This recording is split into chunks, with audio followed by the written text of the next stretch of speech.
Sara Geronimo, susundan na nga ba si Matteo Guidicelli sa Kapamilya Network? Matagal-tagal na ring hindi nasisilayan sa telebisyon at pelikula ang popstar royalty na si Sara Geronimo sa kabila ng kanyang pagiging aktibo sa music scene at piling live performances. Kapansin-pansin ang kanyang pananahimik pagdating sa regular na showbiz project. Sa ngayon, nananatili pa rin si Sara sa ilalim ng Viva Artist Agency na kilala ring matibay na partner ng TV5. Nitong mga nakaraang buwan, opisyal nang pumirma sa TV5 at MediaQuest ang kanyang asawang si Matteo Guidicelli. Mas lalo pang napansin ng aktor nang mapasama siya bilang news anchor sa Bilyonaryo News Channel kung saan unti-unti niyang pinapatunayan ang kanyang kakayanan sa mas seryosong larangan ng pagbabalita.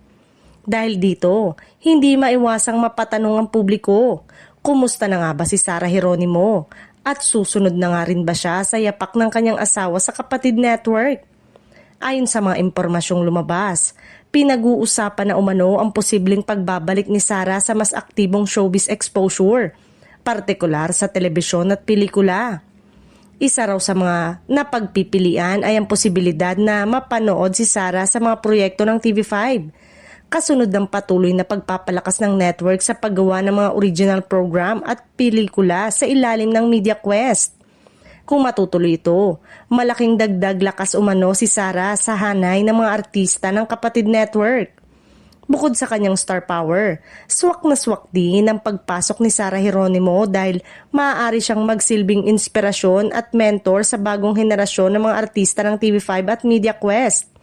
At dahil kontrata siya ng Viva, na partner mismo ng TV5, wala umanong issue pagdating sa loyalty. Sa ngayon, nananatiling usap-usapan ang kanyang pagbabalik, bagay na tiyak na aabangan ng marami.